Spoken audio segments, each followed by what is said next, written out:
بسم اللہ الرحمن الرحیم۔ شروع اللہ کے نام سے جو بڑا مہربان نہایت رحم والا ہے۔ الحمدللہ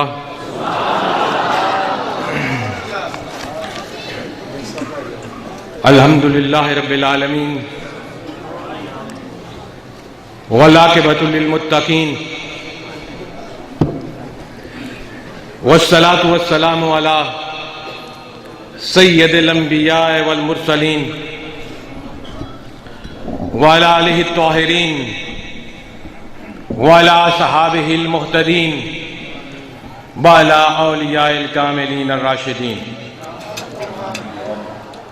اما بعد فاعوذ باللہ من الشیطان الرجیم بسم اللہ الرحمن الرحیم۔ الا ان اولیاء اللہ لا خوف علیہم ولا هم یحزنون الذین آمنوا وکانوا یتقون۔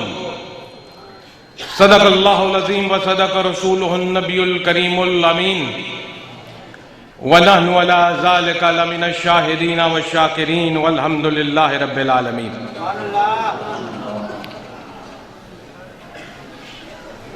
میرے محترم بزرگوں،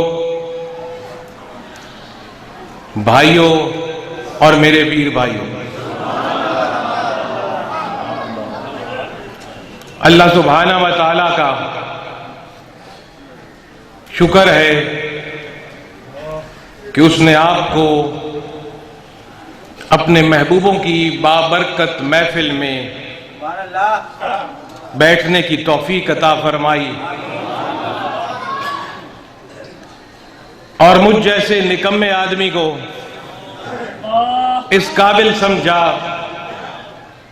کہ میں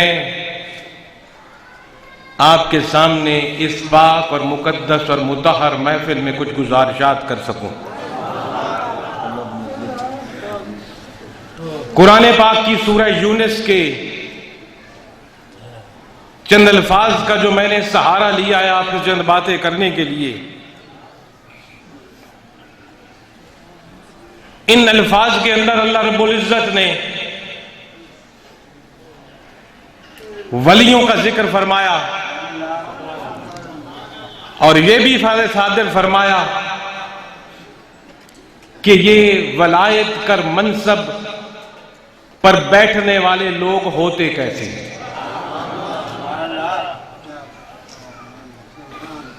میرے بھائیوں، ایمان ایک بہت بڑی دولت ہے، جس کے حصے میں آ جائے اور وہ کامل ایمان والا بن جائے، میری نظر میں وہ شہنشاہ ہے۔ چاہے ظاہری طور پر پھٹے پرانے کپڑوں میں ہو، جھونپڑی میں ہو، روکھی سوکھی روٹی کھانے والا ہو، لیکن حقیقت میں غلام محمد عربی کا ہو، اس سے بڑا شہنشاہ کوئی نہیں ہے۔ اور جو ایمان کی دولت سے خالی ہو، سونوں کے برتنوں میں کھاتا پیتا ہو، محلات میں رہتا ہو، آگے پیچھے اس کے پروٹوکول گھومتے ہوں اور ایمان نہ ہو، اس سے بڑا بھکاری اور بدبخت دنیا میں کوئی نہیں۔ ایمان کے ساتھ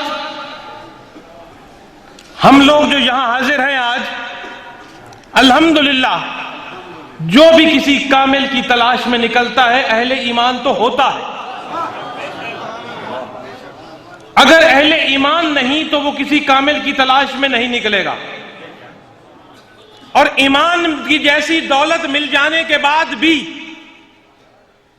اس ایمان کو کامل کرنے کے لیے کسی کامل ذاکر کی صحبت اور اس کے پاس بیٹھنا ضروری ہے۔ دنیا کی تاریخ عالم میں بڑے بڑے علماء کرام، مفسر اپنا علم مکمل کرنے کے بعد بھی سینکڑوں میلوں کے انہوں نے سفر طے کیے، صرف اس لیے کہ کوئی کامل ان کو مل جائے. وہ ایماندار بھی تھے، نمازی بھی تھے، روزے دار بھی تھے، حاجی بھی تھے، قرآن کے عالم بھی تھے، قرآن کے قاری بھی تھے اور احادیث کے بھی عالم تھے. لیکن پھر بھی انہوں نے کسی کامل کی تلاش کی اور کسی کامل کی صحبت اختیار کی. کس لیے؟ آپ اور میں بھی یہاں حاضر ہیں، ہم ایمان والے ہیں، کلمہ گو ہیں، نمازی ہیں، روزے دار ہیں. پھر بھی ہم کیوں کسی کامل کے در پر ہیں؟ اس لیے ہیں کہ ہم اپنے عقائد کو درست کر سکیں. عقائد ایسی سوچ، ایسے نظریات کو کہتے ہیں جو بندے کے دل میں ہوتی ہے، اور اگر عقائد صحیح نہ رہیں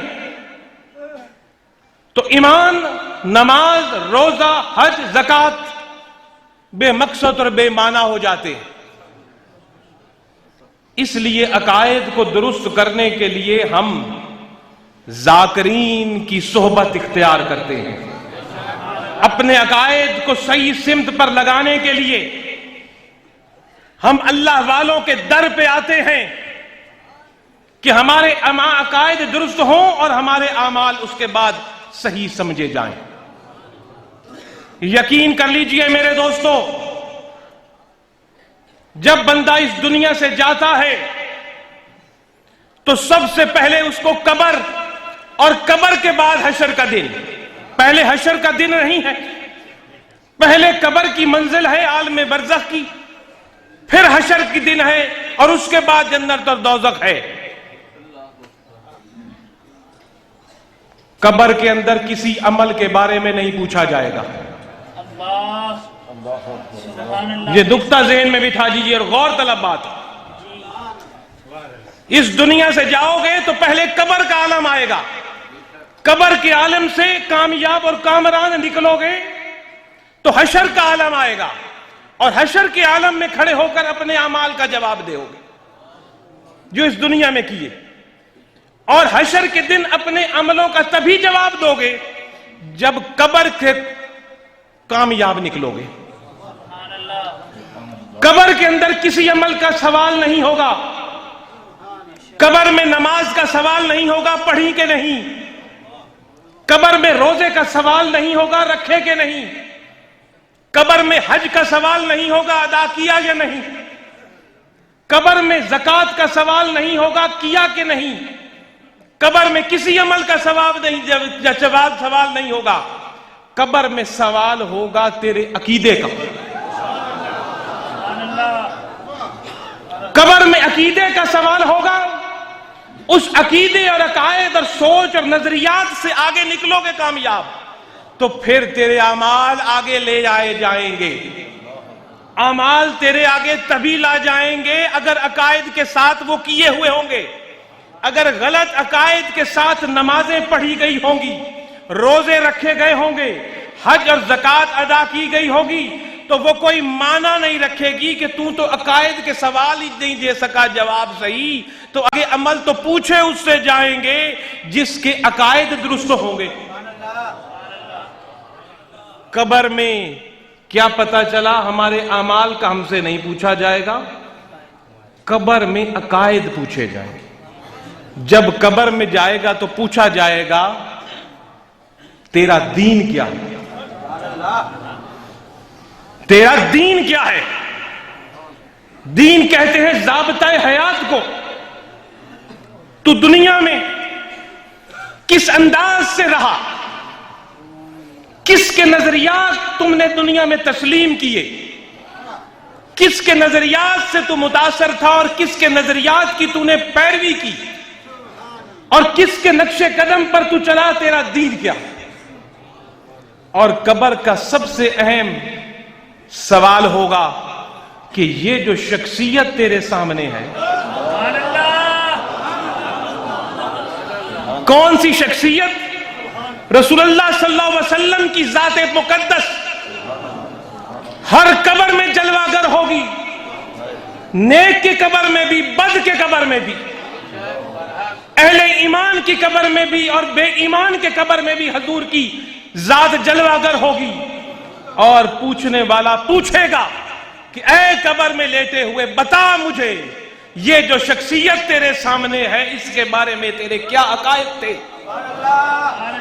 اس شخصیت کے بارے میں تیری کیا عقیدہ تھا، اس شخصیت کے بارے میں تیرے کیا نظریات تھے، اس شخصیت کے تیرے بارے میں تیری کیا سوچ تھی، اس شخصیت کے نظریات کو تو نے کتنا اختیار کیا، آؤ بتاؤ یہ شخصیت کون ہے۔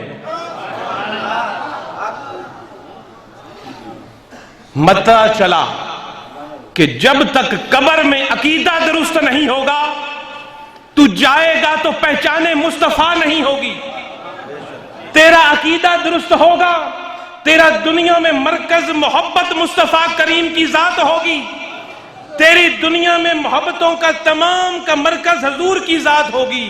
جب پوچھا جائے گا بتا یہ شخصیت جو تیرے سامنے ہے کون ہے، تو بندہ کہے گا یہ تو وہ شخصیت ہے جس پر میرے ماں باپ قربان، جس پر میرا تن من دھن قربان، جس کے نظریات کے لیے میں نے زندگی میں محنت اور تگودو کی، جس کی اطاعت میں میں نے نماز پڑھی، جس کی اطاعت میں میں نے روزے رکھے، جس کی فرما برداری میں نے سوال کی، یہ تو میرے محبوب کی ذات ہے۔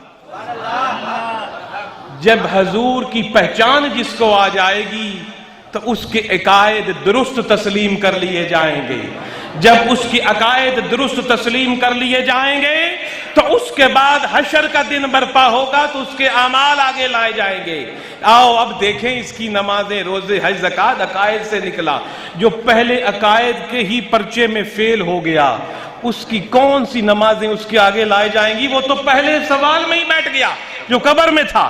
تو میرے دوستوں اور بھائیوں یاد رکھو، ہم کلمہ گو ہونے کے بعد، ایمان والے بننے کے بعد ان اہل ذکر کے پاس اس لیے آتے ہیں، اللہ کے ولیوں کے پاس اس لیے آتے ہیں، ان کی صحبت اس لیے اختیار کرتے ہیں، ان کے طریقے پر اس لیے یہاں بیٹھ کر چلنے کی کوشش کرتے ہیں کہ یہ ہمارے عقائد درست کر دیں۔ جب عقائد درست ہو جائیں گے تو پھر عمل بھی درست ٹھہریں گے۔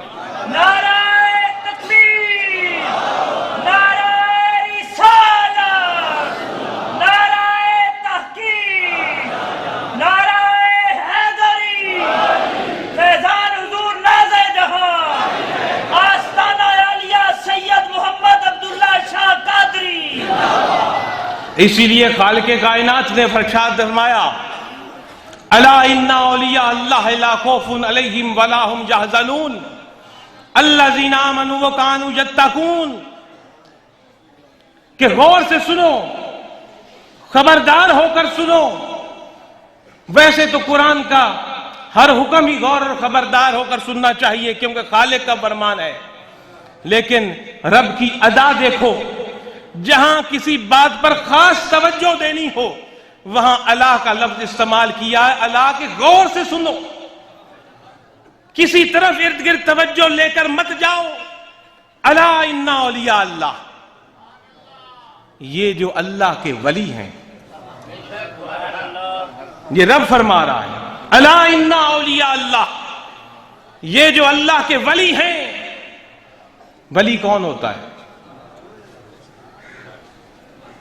ولی کا معنی ہوتا ہے قریب، ولی کا معنی ہوتا ہے محب، ولی کا معنی ہوتا ہے صدیق، ولی کا معنی ہوتا ہے مددگار،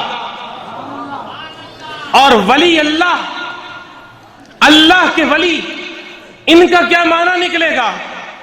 اللہ کے قریب، اللہ کا محب، اللہ کا صدیق، اللہ کے دین کا مددگار۔ الا ان اولیاء اللہ لا خوف علیہم ولا هم یحزنون، خبردار ہو کر سنو، غفلت کی نیند سے بیدار ہو کر سنو، دل و دماغ کے دروازے کھول کر سنو، یہ اللہ کا معنی ہے۔ کہ یہ جو میرے محب ہیں، یہ جو میرے قرب میں بیٹھے ہیں، قرب اور قریب میں فرق ہوتا ہے. قریب جسمانی ہوتا ہے، قرب روحانی ہوتا ہے. اللہ سبحان اللہ. یہ صاحب میرے پاس بیٹھے ہیں، اگر ان کا دل میرے ساتھ نہ دھڑکتا ہو، یہ چاہے جتنے میرے قریب ہو جائیں، یہ مجھ سے دور ہے. ایک شخص امریکہ میں بیٹھا ہے، مجھے دیکھ بھی نہیں رہا، لیکن اس کا دل میرے ساتھ دھڑکتا ہے، وہ میرے قرب میں ہے. الا ان اولیاء اللہ ہے، یہ جو میرے قرب میں بیٹھنے والے ہیں، یہ جو میرے محب ہیں، یہ جو میرے صدیق ہیں، یہ جو میرے دین کے مددگار ہیں اور میری دین کی اشاعت کے اس دنیا میں کرنے والے اہم لوگ ہیں، سن لو لا خوف علیہم ولا ہم یحزنون. ان لوگوں کو اس دنیوی زندگی کے اندر بھی کوئی خوف اور غم نہیں ہے، اور انہی لوگوں کو کل حشر کے دن بھی کوئی خوف اور غم نہیں ہوگا. خوف ہوتا ہے آنے والے وقت کے لیے، اور غم ہوتا ہے گزرے ہوئے وقت پر. تو اس دنیا کے اندر ان لوگوں نے اپنا سب کچھ اس کے سپرد کر دیا ہوتا ہے، لہذا یہ ہر خوف سے عاری ہوتے ہیں. یہ اس کی خاطر فرعون سے ٹکرا جاتے ہیں، یہ اس کی خاطر یزید سے ٹکرا جاتے ہیں، یہ اس کی خاطر وقت بادشاہ وقت کے سامنے کھڑے ہو کر حق بات کہہ دیتے ہیں. حضور نے فرمایا صلی اللہ علیہ وسلم نے، سب سے بڑا جہاد یہ ہے کہ وقت کے حکمران کے آگے کھڑے ہو کر حق بات کر دینا. تو خالق نے فرمایا ان کو کوئی خوف نہیں، کیونکہ ان کے دلوں میں میرا رب کا خوف ہے. یہ کسی مٹی کے بت سے خوف زدہ نہیں ہوتے. اور ان کو کوئی غم بھی نہیں، اس لیے کہ غم ہوتا ہے گزرے ہوئے وقت پر. ان کا اتنا رب پر توکل مضبوط ہوتا ہے کہ خوف بھی اسی کی طرف سے آنا ہے، غم بھی اسی کی طرف سے آنا ہے. جس میں سونا راضی اس میں میں راضی. تو ایسے بندے کے لیے نہ کوئی خوف حیثیت رکھتا ہے، نہ کوئی غم حیثیت رکھتا ہے. یہ اس دنیا میں، اور کل حشر کے دن جب پیش ہوں گے تمام لوگ، تو وہاں ہر ابن آدم خوف اور غم میں مبتلا ہوگا. خوف ان کو یہ ہوگا کہ اب حساب اور کتاب کیسے دینا ہے. جہاں ہی اپنے جسم کے اعضاء گواہی دینے کے لیے سامنے ہوں گے، ہاتھ پاؤں آنکھیں زبان گواہی دے رہی ہوں گی، بندہ خوف میں مبتلا ہوگا کہ حساب کیسے دینا ہے، اور اس غم میں مبتلا ہوگا کہ زندگی برباد کر دی، دنیا کی زندگی برباد کر کے آیا. اس خوف اور غم میں جناب بندہ گرفتار ہوگا. تو اللہ فرمایا آتا ہے، سن لو یہ جو میرے قرب والے ہیں، یہ جو میرے صدیق ہیں، یہ جو میرے دین کے مددگار ہیں، یہ جو میرے محب ہیں، اس دنیا میں بھی خوف اور غم سے پاک، اور حشر کے دن بھی جہاں پوری دنیا خوف اور غم میں مبتلا ہوگی، یہ خوف اور غم سے وہاں بھی فارغ ہوں گے اور اس سے بہت دور ہوں گے. اب سوال اٹھتا ہے الہی، یہ لوگ جن کی اطلاع آپ خبردار کہہ کر ہمیں کر رہے ہیں، یہ لوگ ہیں کون؟ ان کو دنیا میں ہم پہچانیں کیسے؟ ہم دیکھیں کیسے کہ یہ اللہ کا ولی ہے؟ کیا کسی کی سر پہ لکھا ہوگا ہے کہ یہ اللہ کا ولی ہے؟ کیا خاص قسم کا لباس پہننے سے کوئی ولی بنے گا؟ کیا خاص قسم کی پگڑی باندھنے سے کوئی ولی بنے گا؟ خاص قسم کا روپ دھارنے سے کوئی ولی بنے گا؟ تو رب نے فرمایا نہیں، ان کی صرف دو نشانیاں ہوں گی. جس میں وہ دو نشانیاں ہوں گی، سمجھ لینا وہی میرا محب، وہی میرا یار، وہی میرا صدیق، اور اس کی صحبت اختیار کرنا وَكُونُوا مَعَ الصَّادِقِينَ کا حکم دے کر فرمایا. اور وہ دو خوبیاں کیا ہوں گی؟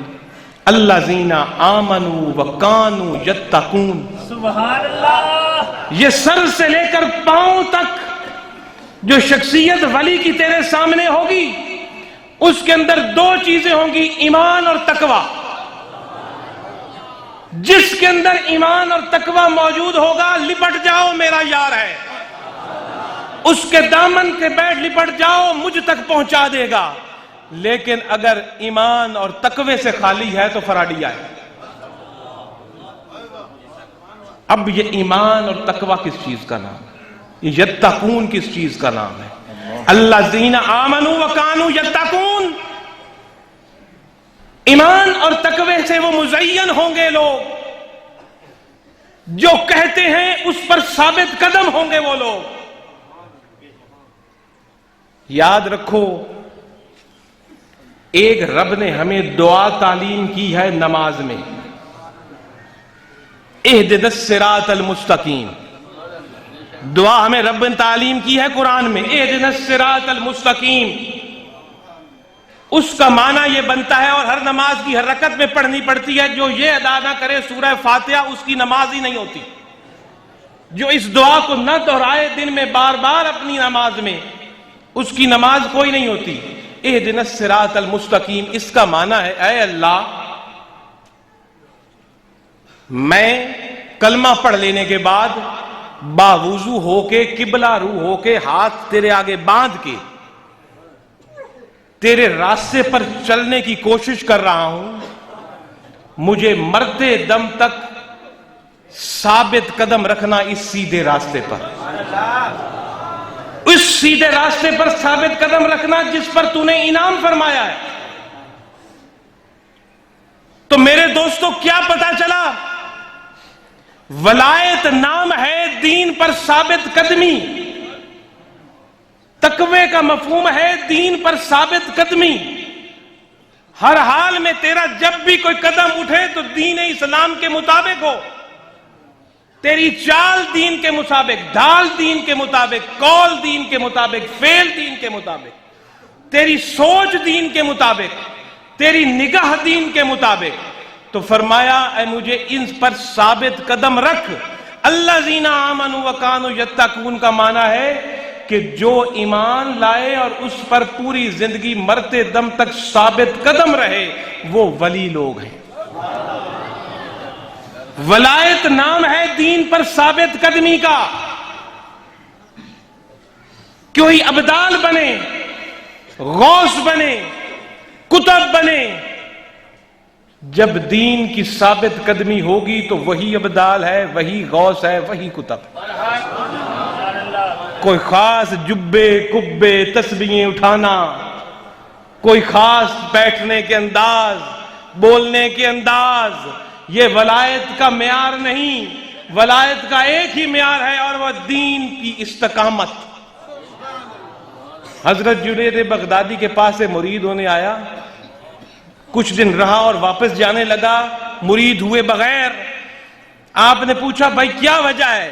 اس نے کہا میں نے بڑی تعریف سنی تھی، بڑا پیر ہے، پہنچا ہوا ہے، میں اتنے دن آپ کے پاس رہا، میں نے کوئی کرامت نہیں دیکھی آپ کی، لہذا کوئی اور پیر ڈھونڈتا ہوں۔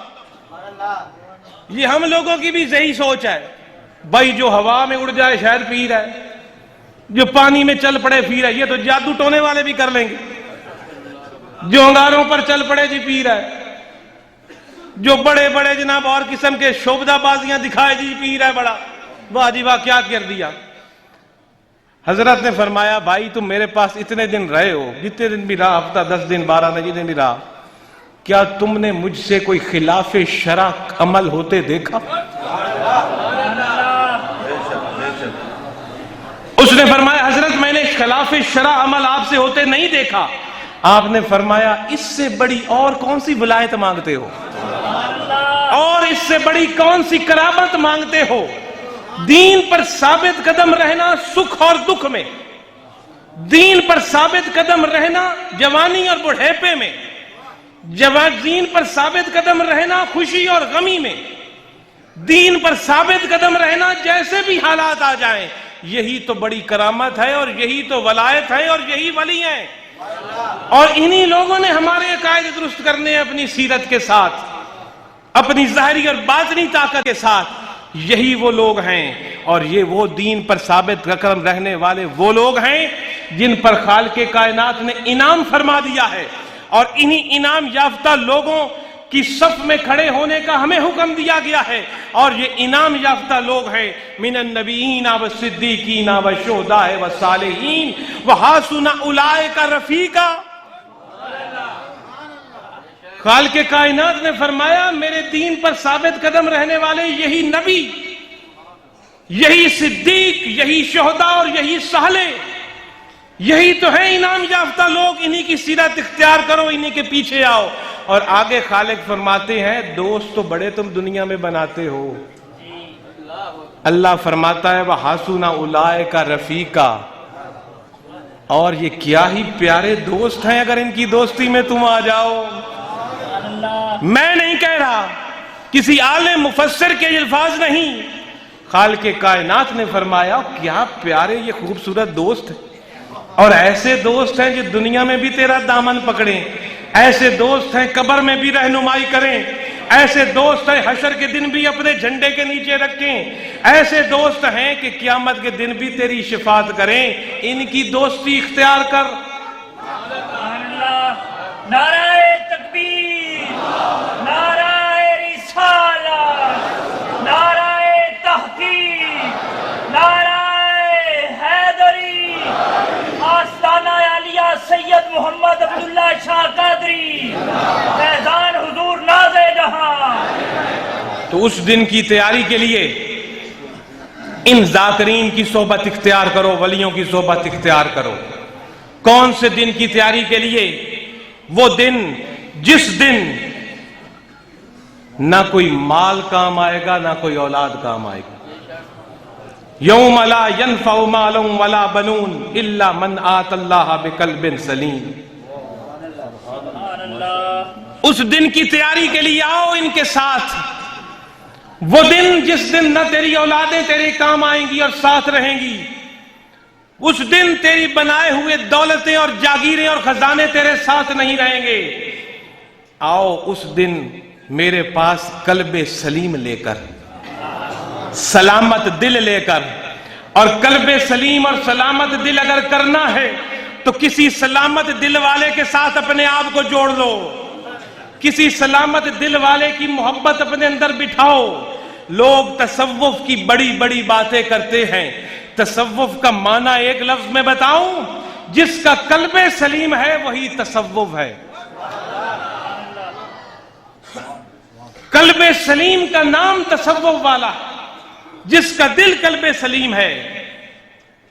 ہاتھ میں جھاڑو پکڑو اور اپنے دل پر لا الہ الا اللہ کا جھاڑو پھیرو۔ جب لا الہ الا اللہ کا جھاڑو دل پر پھرا، یہ پہلے تیرا کام ہے۔ لا الہ الا اللہ کوئی نہیں، نکال دو سب کو دل سے، جھاڑو پکڑو دل پر پھیرو لا الہ الا اللہ کا جھاڑو۔ جب دل پر لا الہ الا اللہ کا جھاڑو پھر گیا تو دل جب خالی ہو گیا تو پھر اس میں وہ جلوہ گر ہوگا۔ لیکن اگر دل میں دولت، عہدہ، مرتبہ، تکبر، اولاد اور کیا کیا چیزوں کی غلاظتیں پڑی ہیں، اور وہ گھر تو پہلے ہی بھرا پڑا ہے، تو کون آئے اس میں؟ اس میں تو آنے کی گنجائش ہی نہیں کسی کی۔ دل پر جھاڑو پھیر دے لا الہ الا اللہ کا، کہ نہیں ہے کوئی سوائے تیرے۔ جب تو وہ جھاڑو پھیرے گا دل کا تو وہ دل تیرا سلامت بنے گا۔ جب دل تیرا سلیم بنے گا وہی ہے جس میں رب جلوہ گر ہوگا، اور یہی سلامت دل لے کر جو حشر کے دن پیش ہو گیا وہی ولی ٹھہرے گا، وہی کتب بنے گا، وہی ابدال بنے گا۔ تو میرے بھائیوں، حضور سے صحابہ نے پوچھا سرکار جنت تو بہت دور کی بات ہے، کتنا قبر میں پہلے حساب، حشر کا حساب، یہ کہا جاتا ہے 70,000 سالوں کا ایک دن حساب اور کتاب، اور اس کے بعد جنت میں پتہ نہیں کون پہنچے کون نہ پہنچے۔ حضور نے فرمایا اے میرے صحابہ، جنت کوئی دور کوئی نہیں ہے، جنت کوئی دور کوئی نہیں۔ کہا گیا حضور پل صراط سے کون گزرے گا؟ بال سے باریک اور تلوار سے تیز پل۔ حضور نے فرمایا کوئی جنت دور نہیں۔ صحابہ نے عرض کی سرکار کیسے؟ آپ نے فرمایا اٹھا ایک قدم اور رکھ دے اپنے نفس پر، دوسرا قدم جنت میں ہوگا۔ اس دنیا میں ایک قدم اٹھا کر اپنے نفس پر رکھ دے، اپنی تمناؤں اور اپنی خواہشات پر رکھ دے، جو اللہ اور اس کے رسول نے فرمایا اس پر چل پڑ۔ قدم نفس پر آیا، دوسرا قدم اٹھے گا بعد میں، جنتی پہلے ہوگا۔ رسول اللہ صلی اللہ علیہ وسلم نے فرمایا 4 قسم کے لوگ ایسے ہیں جن کو جنت میں جانے سے کوئی چیز نہیں روک سکتی۔ یہ چیزیں ہمیں ذاکرین سے ملتی ہیں۔ 4 قسم کے لوگ ایسے ہیں جن کو جنت میں جانے سے کوئی چیز نہیں روک سکتی۔ حضور ارشاد فرمائیے، آپ نے فرمایا ایک وہ شخص جو والدین کا فرما بردار ہو، ماں باپ کی خدمت کرنے والا ہو، ماں باپ کا ادب کرنے والا ہو، اور بڑے بڑے ولیوں کو ولایت ماں باپ کے ادب سے ملی۔ بڑے بڑے لوگ فقیر بنے، ولایت کے منصب پر صرف اس لیے پہنچے کہ وہ ماں کی خدمت کرتے تھے، باپ کی خدمت کرتے تھے۔ حضرت اویس کرنی جیسا عظیم المرتبت شخص، جس کے بارے میں حضور نے فرمایا اپنے صحابہ کو کہ میرے بعد جانا یہ میرا کرتا اویس کو دینا اور اس سے کہنا میری امت کی بخشش کی دعا مانگے۔ وہ ایسا عظیم المرتبت شخص اویس کرنی، وہ حضور کے ہی اوقات میں، حضور کے ہی دور میں اس دنیا میں آباد تھے کرن میں، لیکن آپ نے اپنی بوڑھی ماں کی خدمت ترک نہیں کی، حضور کی زیارت پر روم کر دی۔ حضور کی زیارت سے محروم رہے اس لیے کہ بوڑھی ماں گھر میں اندھی تھی، اس کی خدمت اور خیال رکھنے والا کوئی نہیں تھا۔ آپ صحابی نہیں بنے لیکن ماں کی خدمت کی، اور وہ مقام پایا اویس کرنی نے کہ حضور نے فرمایا میری اس کو کہنا میری بخشش کی دعا مانگے امت کی۔ ماں کی خدمت سے وہ مقام پایا۔ یہ ان لوگوں میں سے وہ ایک بندہ ہے، اس کو جنت میں جانے سے کوئی نہیں روک سکتا سرکار نے، جو والدین کا سلوک کرتا ہے، اچھا سلوک۔ اور دوسرا آپ نے فرمایا کہ ایک بندہ ہے، شخص ہے، اس کی اولاد بہت زیادہ ہے، ذرائع آمدن بہت کم ہے، ذرائع آمدن کم ہیں، خرچ زیادہ ہے، بچے زیادہ ہیں، لیکن پھر بھی حرام کی کمائی کی طرف ہاتھ نہیں بڑھاتا، پھر بھی حرام کی کمائی کی طرف ہاتھ نہیں بڑھاتا، اور اپنی اولاد کو جتنا بھی دکھ اور تکلیف آئے کھلاتا پھر بھی حلال ہی ہے۔ حضور نے فرمایا اس